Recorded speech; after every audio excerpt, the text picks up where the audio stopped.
Saudara-saudaraku muslimin dan muslimat yang dirahmati oleh Allah, ada satu syubhat atau satu kerancuan yang disebarkan di tengah-tengah muslimin dan muslimat, yang seakan-akan ini merupakan sebuah kalimat yang sangat luar biasa.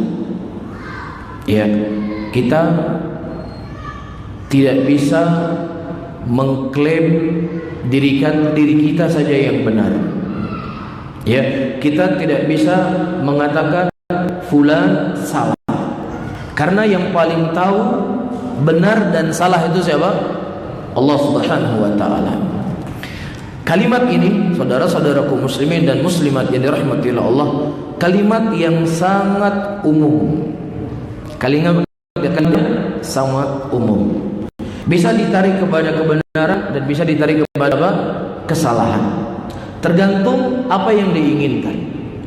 Kalau seandainya dia menginginkan bahwasannya hanya Allah yang tahu saja yang namanya kebenaran, sementara kita manusia yang ada di muka bumi ini tidak ada satupun yang tahu mana jalan kebenaran dan mana jalan kesalahan, inilah sebuah kekeliruan. Ini sebuah kekeliruan. Jelas di sini Allah Subhanahu wa taala, na'am, Allah lah yang lebih mengetahui mana yang benar dan mana yang salah. Tetapi itu semuanya telah Allah tuangkan di dalam apa? Dalam Al-Quran. Jelas di sini. Dan itu semuanya telah dituangkan oleh Nabi SAW dalam hadis-hadisnya. Saya sering mengibaratkan ada sebuah universitas. Yang di situ ada dosen senior yang mengajar. Dia mengajar dengan apa? Materi tersebut berbahasa dengan bahasa orang yang mendengarnya, dan mahasiswanya ada ribuan orang, semuanya punya akal. Semuanya punya akal. Tamat dari kuliah, selama 4 tahun ternyata tidak ada satupun dari mahasiswa yang kuliah di universitas tersebut yang faham apa yang dia pelajari selama 4 tahun. Ini kira-kira siapa yang disalahin? Dosennya atau mahasiswanya? Dosennya atau mahasiswanya yang disalahin? Tidak ada satupun mahasiswa yang faham. Ada ribuan mahasiswa yang kuliah di situ, satupun nggak faham. Siapa yang disalahkan? Dosennya disalahkan kan? Ini kemungkinan dosennya ini nggak benar dalam mengajarkan, atau materinya ini nggak jelas, mucawa-cawa, kadang buku mucawa-cawa ibu. Apakah mungkin Al-Quran yang jumlahnya 30 juz? Berapa Al-Quran jumlahnya? 30 juz. Di antara fungsi Al-Quran, Allah sebutkan tibyanan likulli syai'in wa huda wa rahmatan wa busyra lil muslimin. Al-Quran itu merupakan penjelas segala sesuatunya. Dia petunjuk, dia rahmat, dia pemberi khabar gembira kepada kaum muslimin. Ini fungsi Al-Quran. Dan juga Allah menyebutkan dari ayat yang lainnya dari fungsi Al-Quran, wa kadzalika nufassilul ayat litastabina sabilul mujrimin. Dan demikian kami merinci ayat-ayat kami untuk menjelaskan, menerangkan kepada mereka dari jalan orang-orang yang mujrimin.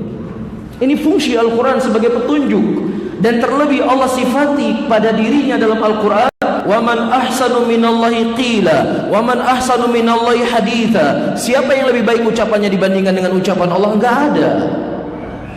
Sudah ditambah Al-Qurannya begitu jelas, datang 30 juz. Allah mengutus Rasulnya yang berdakwah selama 23 tahun menerangkan tentang isi Al-Quran. Kemudian kita katakan tidak ada yang tahu mana jalan benar dan mana jalan yang salah. Sungguh sangat durhaka kita kepada Allah dan durhaka kepada Rasulullah sallallahu alaihi wasallam. Seakan-akan Allah Subhanahu wa taala yang maha sempurna tidak bisa menjelaskan kepada kita mana jalan kebenaran dan mana jalan kesalahan. Seakan-akan Nabi Muhammad sallallahu alaihi wasallam berdakwah selama 23 tahun, beliau tidak menerangkan kepada kita mana jalan kebenaran dan mana jalan kekeliruan. Padahal Nabi SAW menyebutkan dalam hadisnya, taraktukum ala bayda lailuha ka'anhariha.